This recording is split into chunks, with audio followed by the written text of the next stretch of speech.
Outside the Line starts right now.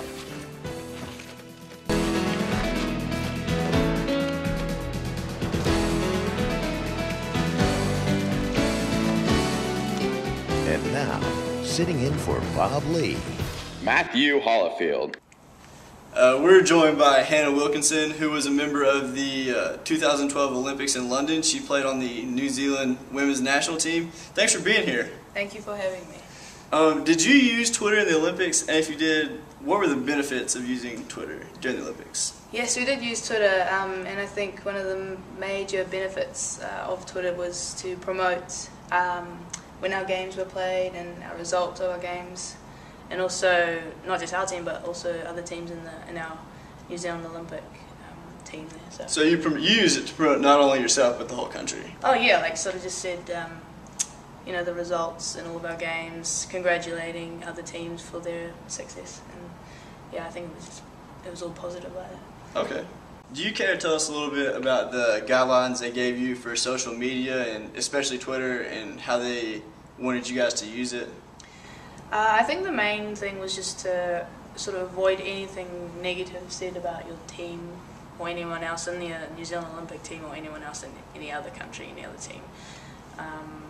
Everything sort of positive, like relevant to your results, successes, anything like that, but nothing personal to anyone else or anything individual. And also trying to stay away from sort of going against the rules of your sponsors, like mentioning other sponsors that don't sponsor you, and it's mainly just keep it positive and nothing personal, pretty much, I think. Did they tell you what could happen if you broke one of the guidelines, like stepped over the line, said something you weren't supposed to on social media?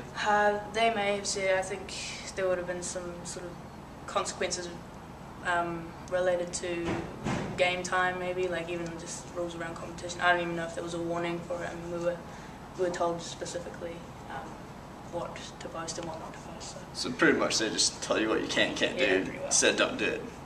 Okay. Yep. Thank you again for letting us interview about your experience in the London Olympics directly related to Twitter. You're welcome.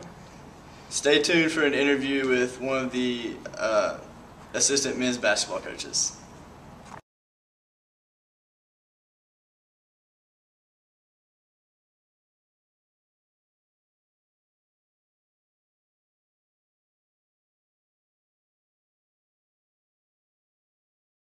We're being joined now by Mark Pankratz, scouting director for the men's basketball team. How you doing, Mark?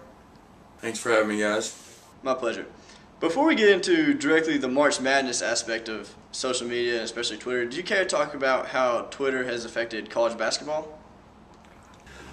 I think the pluses have been the information has been out there much quicker by whether it's media outlets or I think it's made a more personal approach to the student athletes and the fan. There's more of what they feel like is a personal relationship because a lot of our guys and coaches tweet a lot about what they're doing on a daily basis, what's going on in the program. On the flip side of it, it's also made it you're under the microscope that much more. You know, guys and coaches have a bad game or you have a good game. You know, you got to take the good and the bad with everybody tweeting you about their opinions and about the last game or what's coming up next. Since Twitter's had such a massive impact on college basketball itself, how has it affected March Madness? I think it's added a lot to it. You know, I'm a big Twitter guy, so it's nice getting that inside information or what you feel like is inside information about each team or player. I also think it's added to the scrutinizing of situations. You know, it's nice to, it makes the games more accessible. You know, if I can't get to TV or if I can't get to certain coverage of it, the Twitter feed, you can always find someone that's doing live broadcasting of the game through Twitter. I think the other ways is it's added advertisement for companies and for schools. Just Twitter just to get that brand out there, whether it's your basketball brand or whether it's your university's brand. It's just more accessible to the fan base. Since Twitter's had such an impact, do you feel with the rise of bracketology and analysts such as Joe Lenardi that it can become a distraction to teams later in the season? I think it can be if you allow it to be. I think that's important for the coaches to kind of handle. But it's out there. I'd be naive to say our guys or staffs don't look at it throughout the season to see where we're at.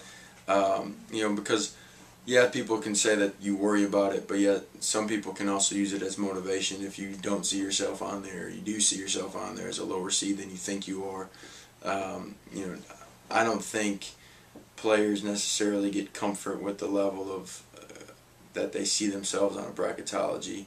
But I think the other side of the Twitter thing is it does, people all over the country can't watch every team. There is the East Coast bias.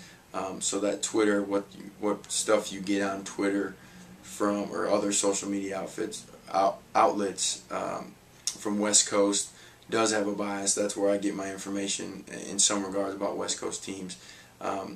So I think it could have an effect on it if you allow it to, but I don't think it's a huge deal for coaches and players. Thanks again, Mark, for being here with us today and giving us your input. No problem, guys. Thanks for having me. Follow me on Twitter @MarkPancratz.